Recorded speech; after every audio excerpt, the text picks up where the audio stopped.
Hannes Soomäär, järjekordne võit siin Porsche rajal, kuidas sul enesetunne on? Mõnus! Täna on lühike päev, üks sõit ja koju minek, nii et mõnus päev. Aga võtagi enda tänane võistlussõit kokku. No, plaan oli proovida ikkagi sõita rekordi üle,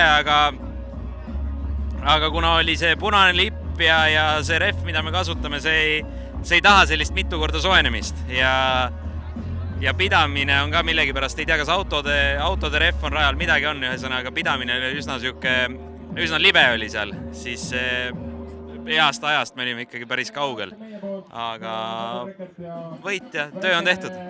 Sa tegid 2 nädalat tagasi enda käele liiga, et kuidas sellega täna on?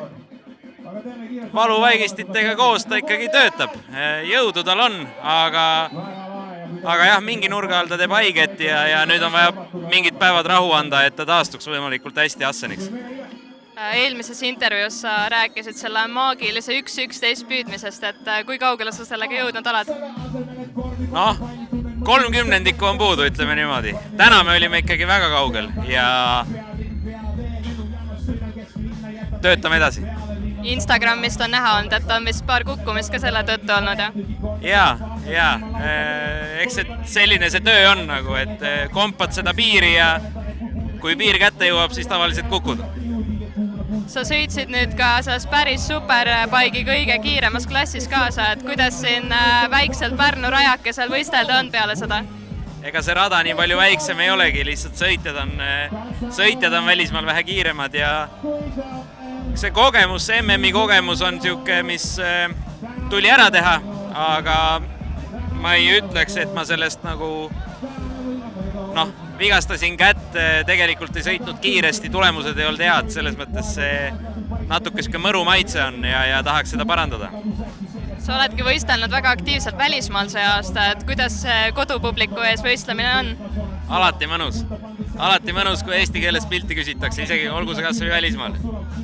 Aga kas sa üldse Pärnu rajal trenni oled jõudnud teha või kuna sa nii palju välismaal oled?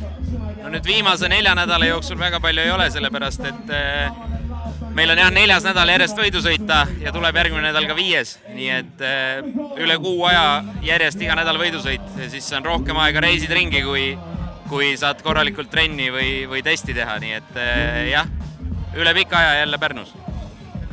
See intervjuu, mis me mais sinuga tegime, me rääkisime põgusalt sellest sinu uuest tiimist, et tookord sa olid väga rahul sellega, kas see on endiselt nii?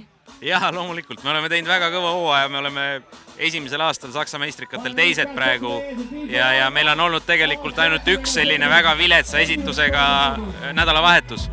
Ehk siis ma olen ikkagi loomulikult väga rahul, me oleme teinud väga hea töö, aga kindlasti õppimiskohti on ka. Kas selle protsessi käigus on mingeid ootamatuseid ka tekkinud, mida võib-olla ei teadnud, et võib juhtuda? Eks neid ootamatusi tuleb alati, neid on terve see aeg olnud, aga see, kui hea tulemuse me teeme, oleneb sellest, kuidas me nendega toime tuleme. Hooaeg hakkabki nüüd vaikselt läbi saama, et on sul juba mõtteid, mis sa järgmine aasta teed, et mis sarjad, midagi? Mõtteid on kõvasti, aga otsuseid veel teinud ei ole. Ja su järgmine võistlus? Järgmine nädal Assenis Saksa meistrivõistlused. Aitäh!